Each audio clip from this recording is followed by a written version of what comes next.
And మనం ప్రతి విషయం ఈరోజు మనం క్యాలిక్యులేట్ చేయాలి. లాంగ్వేజ్ మనం చదువుతున్నాం.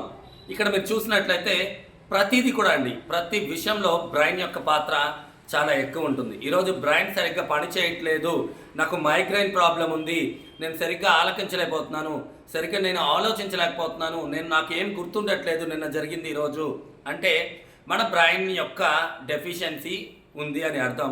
అలాగే రీసెంట్గా బ్రెయిన్ ట్యూమర్స్ కూడా విపరీతంగా పెరుగుతున్నాయి.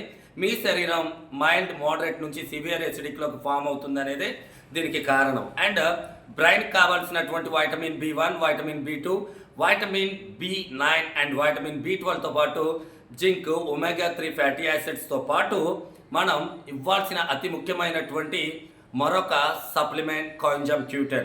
ఈ కోఎంజైమ్ Q10 అనేది మన బ్రెయిన్లో ఉండేటువంటి అతి సూక్ష్మమైనటువంటి మైటోకాండ్రియాలో అండ్ ఒక పవర్ వేర్ హౌస్ అంటారు మైటోకాండ్రియా. ఈ మైటోకాండ్రియాలో అది శక్తిని తీసుకురావడానికి, డిఎన్ఏని ప్రొటెక్ట్ చేయడానికి పనికొస్తుంది. ఈరోజు మైటోకాండ్రియా డెఫిషియన్సీ 100కి ఎక్కువ మందిలో ఉంది. దానివల్ల వాళ్ళు మైగ్రేన్ సమస్యతో ఇబ్బంది పడుతున్నారు అండ్ డిఫరెంట్ ప్రాబ్లమ్స్తో వాళ్ళు చాలా ఇబ్బంది పడుతున్నారు. బ్రెయిన్ని ప్రొటెక్ట్ చేసుకోవాలి అంటే మన ఆలోచన విధానాల్లో కొన్ని మార్పులను చేసుకుంటూ మన యొక్క న్యూట్రిషనల్ డెఫిషియన్సీని అధిగమిస్తే సరిపోతుంది.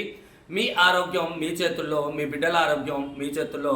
Everyday health care is our responsibility and everyday nutritional డెఫిషియన్సీస్ని అధిగమించడం అనేది చాలా ఇంపార్టెంట్. బ్రెయిన్ యొక్క పనితీరుని మనం మెరుగుపరచుకోవాలి. బ్రెయిన్ యొక్క పనితీరు మందగిస్తుంది. 100 బిలియన్ న్యూరాన్స్ని ప్రొటెక్ట్ చేసుకోవాలి అంటే మీరు ఇవ్వాల్సిన ఆహారం మీ న్యూరాన్స్కి మీరు అందించాల్సిందే. దానికి ప్రత్యామ్నాయంగా అదర్ సోర్సెస్ అయితే లేవు.